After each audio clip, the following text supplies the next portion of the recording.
welcome to this neck of the woods. My name is Charlie Adamson, and I was born here in Argentina, in the north of Argentina, near Paraguay. That's why I learned a little bit of the Guarani language, which is most interesting, and it has a lot to do with Mother Nature.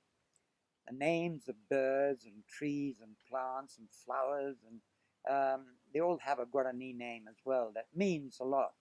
Uh,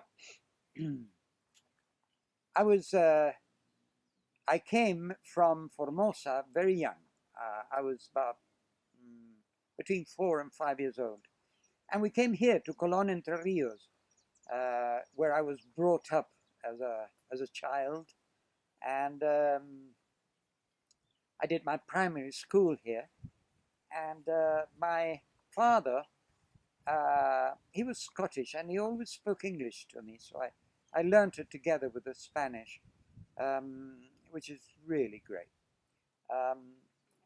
To be born with the language is most interesting.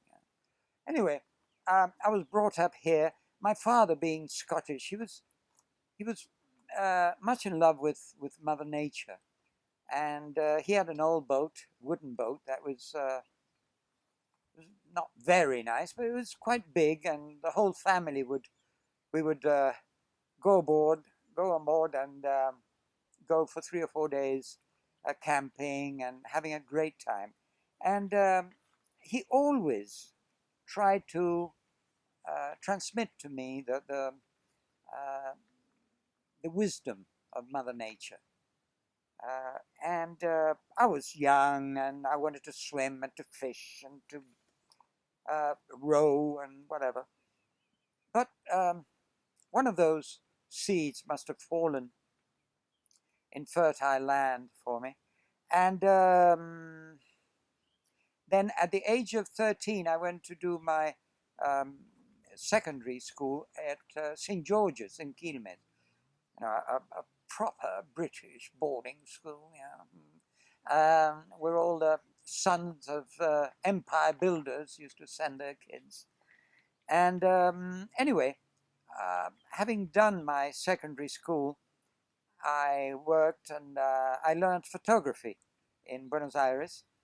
And then after my military service, I went to England. Thanks to my father, he had a British passport, so we all enjoyed our British passport. And I worked as a photographer in England, and also in Iberia Airlines of Spain, would you believe, the airport of Heathrow.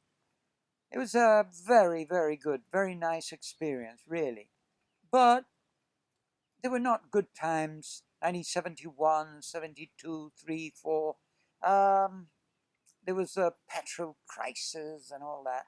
And anyway, for some reason I came back to Argentina and worked as a photographer and had various jobs. And finally, in 93, I came here to Colón with a friend, which we bought an ultralight amphibious aircraft, would you believe? It was touching the sky with your hands. It was really magic. And then flying with my landing strip below me all the time, which is fantastic for a pilot, Anyway, I did over 2,000 flights with tourists. Pity I could only take one, but anyway, it was great. And but then we had to give it up because it was so expensive to keep. And by that time we had a boat and then a jeep, and we started doing ecotourism, which was really, really great.